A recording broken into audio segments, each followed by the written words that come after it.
बिस्मिल्लाहिर्रहमानिर्रहीम, अस्सलाम वालेकुम। मैं हूं आपका मेज़बान साजिद मुदल। आज 11 अप्रैल है, साल 2021। आज बिलावल ने नवाज शरीफ से अपनी मां का बदला ले लिया है। मरियम और फजल रहमान को बड़ा रुस्वा किया है। इस पर तफसील से हम बात करेंगे।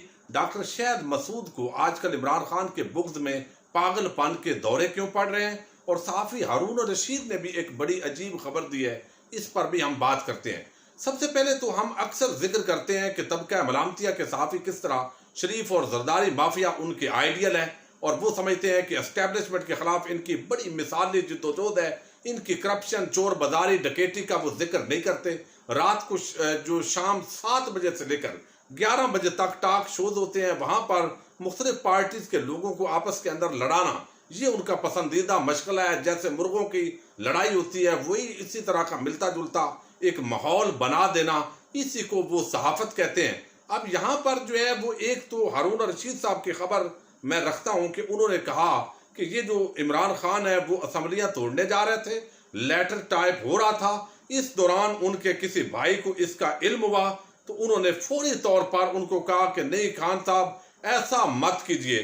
तो ये प्राइम मिनिस्टर इमरान खान को इस तरीके से जाहिर करने की कोशिश की जा रही है जैसे वो बड़े मायूस हो चुके हैं, परेशान हो चुके हैं। परेशानी इस हद तक तो जरूर है कि अवाम के अंदर वो शऊर नहीं है कि वो पहचाने कि राबर कौन है, राजन कौन है। लेकिन इसके बावजूद जो उनकी पूरी जिद्दोजहद है, 24 साल जिद्दोजहद, उसके अंदर उन्होंने हारना सीखा नहीं है। लेकिन इन खबरों से इम्पैक्ट क्या क्रिएट होता है, जब एक तरफ तबका मलामतिया के लोग ये बात कर रहे होते हैं और फिर ये दरमियानी सहाफ़ी जो कभी इधर की कभी उधर की करते हैं, तो इससे एक ओवरऑल जो इमेज क्रिएट होता है वो ये कि इमरान खान की हुकूमत कमजोर है, और ब्यूरोक्रेसी जो अगर थोड़ा बहुत उनकी बात मान रही है हुकूमत की, वो भी ना माने।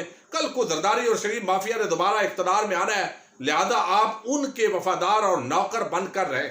लेकिन यहाँ पर हारून रशीद साहब को तो मैं ज्यादा बात नहीं करना चाहता इन पर, लेकिन 2 डॉक्टरों का मैं जिक्र करता हूँ। हालांकि डॉक्टर जो है वो मरीज का इलाज करते हैं, लेकिन आजकल तो चंद ऐसे डॉक्टर हमें नजर आए हैं जो बाकायदा खुद ही वो मरीज बने हुए हैं। एक तो है डॉक्टर दानिश। डॉक्टर दानिश का आपको इल्म है कि वो इस तरह की ट्वीट्स करते हैं जो पहले बड़े हामी थे प्राइम मिनिस्टर इमरान खान के।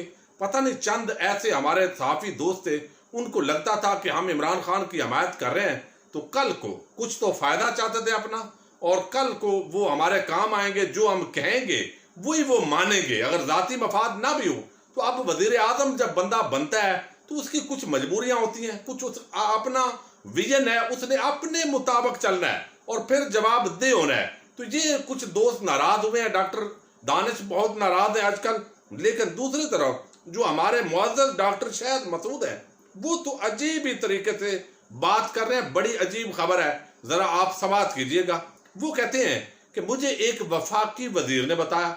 अब सोर्स जो है, चूंकि नाम लेना नहीं है, लिहाजा आप पूछ नहीं सकते कि कौन वफाकी वजीर था, और उन्होंने बताया कि अब इमरान खान को तहरीक इंसाफ से माइनस किया जा रहा है, उनको जिम्मेदारी से हटा दिया जाएगा, उनकी रुकनीयत को मुअत्तल कर दिया जाएगा, और फिर उसके बाद जहांगीर तरीन को PTI का नया सरबराह मुकर्रर किया जाएगा।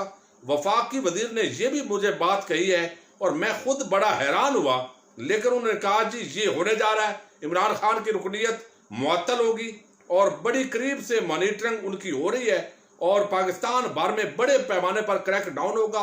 इस दौरान PTI के आम रुकन और इमरान खान के दरीना साथी समझे वाले जहांगीर तरीन के खिलाफ भी मुकदमात दर्ज हुए हैं, लेकिन जहांगीर तरीन इन होगा PTI के अंदर और इमरान खान जो है वो आउट हो जाएगा। अजीब, एक गैर मंतकी बात है।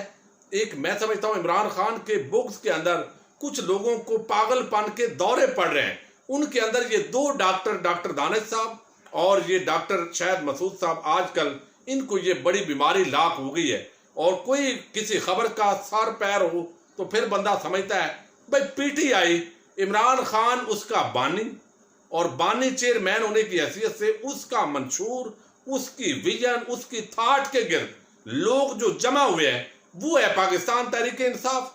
बाकी लोग आते भी हैं, जाते भी हैं, लेकिन इमरान खान को अगर आप माइनस करेंगे तो पीछे कौन सी PTI है भाई, कौन सा नजरिया है, कौन सी फिक्र है। ये एक गैर मंतकी सी बात करके ओवरऑल एक कंफ्यूजन और जो बात समझ में आने वाली नहीं है। पता नहीं डॉक्टर शाहिद साहब इसके अंदर क्या निकालना चाहते हैं। वो चाहते हैं कि कारकुन मायूस हो, इमरान खान से सवाल उठाएं, मजीद परेशानी हो। तो ये एक आसाब की जंग है। एक तरफ तबका मलामतिया के सहाफी हैं और कुछ लोग वो हैं जो कभी इमरान खान के हक में बात करने वाले हैं और कभी ऐसी ऐसी लंबी छोड़ते हैं कि बंदा हैरान रह जाता है। लिहाजा अपने पांव पर अगर कौम खड़ी रहेगी नजरिए और फिक्र के साथ तो इंशाअल्लाह माफिया को शिकस्त होगी और ये माफिया बचेगा नहीं। अब बड़ी जो आम खबर है वो एक तो लतीफा हुआ, आज सीईसी का पीपल्स पार्टी का इजलास हुआ और इस इजलास के अंदर जो यूसुफ रजा गिलानी है उन्होंने इल्ताफ हुसैन बनने की कोशिश की। उन्होंने कहा देखो, आपको याद होगा कि इल्ताफ हुसैन जो है वो अक्सर कह देते थे आज मैंने रिजाइन दे दिया, और फिर वो कारकुनान आगे से मिन्नत तरला करते थे कि कायदे मोहतरम आप बिल्कुल रिजाइन ना करें और रोने लग जाते थे। एक ऐसा माहौल बना। तो आज यूसुफ रजा गिलानी ने भी एक ऐसा ही माहौल बनाने की कोशिश की सीईसी के अंदर। हालांकि जिस तरीके से वो सेनेटर मुंतखब हुए और फिर उनको जिस तरह चेयरमैन सेनेट बनाने की कोशिश की गई और उसके अंदर वो कामयाब ना हुए और पूरी पीडीएम को क्रॉस करके वो दोबारा अपोजिशन लीडर बनने के अंदर कामयाब हो गए। तो आज उन्होंने कहा जनाब ये जो मेरी जिम्मेदारी है अपोजिशन लीडर की, ये आप पीपल्स पार्टी की अमानत है और अगर आप मुनासिब समझें और इजाजत दें तो मैं रिजाइन कर देता हूं। इस मामले के अंदर उन्होंने कहा कि हमारे ऊपर चूंकि इल्जामात लग रहे हैं तो इसलिए मैं मुस्ताफी हो रहा हूं, ये मेरी तजवीज है। इस पर आसफ जरदारी, बिलावल और सब ने उनकी तजवीज को मुस्तरद किया है कि जनाब शाह जी जरा होश के नाखन ले, बड़ी मुश्किल से डीले करके कुछ लोगों की खरीदो फरोख्त का धंधा करके हमने अपने ये नाम नेहाद जमहूरियत 1973 का आइन और 18वीं तरमीम बचाई है। तो अब आप इस तरह की बातें ना करें, रहने दे, जाने दे।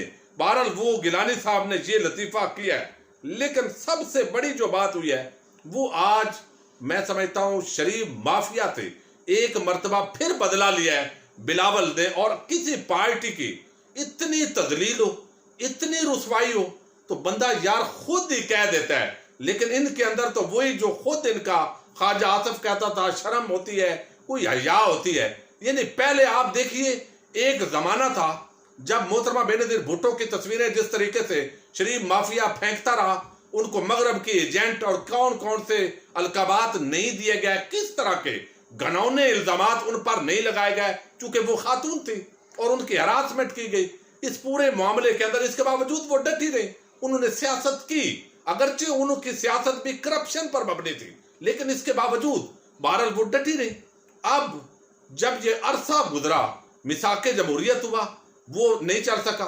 बाद अज़ा इमरान खान ने जब सबको दबोचा, शिकस्त दी, तो अब पीडीएम के प्लेटफॉर्म पर ये सारे लोग इकट्ठे हुए हैं, तमाम चोर डाकू, कि हमने अपनी चोरी बचानी है। इस एक नुक्ते पर हमारा इत्तेफाक है, खा फजल रहमान हो, पीपल्स पार्टी हो, नून लीग हो, एएनपी हो या आफ्ताब शेरपाव टाइप लोग हो। बाकी तो चलो तांगे की सवारियां भी नहीं बनती, एक मोटरसाइकिल की है या साइकिल की। अब यहां पर जो है ये मामला करने की कोशिश की गई कि जनाब आप जो है, अब एक तो मरियम को ले जाया गया गढ़ी खुदा बख्श, वहां पर झाड़ू दिलवाया गया, अकीदत का इजहार करवाया गया और बदला ले लिया उस मौके पर।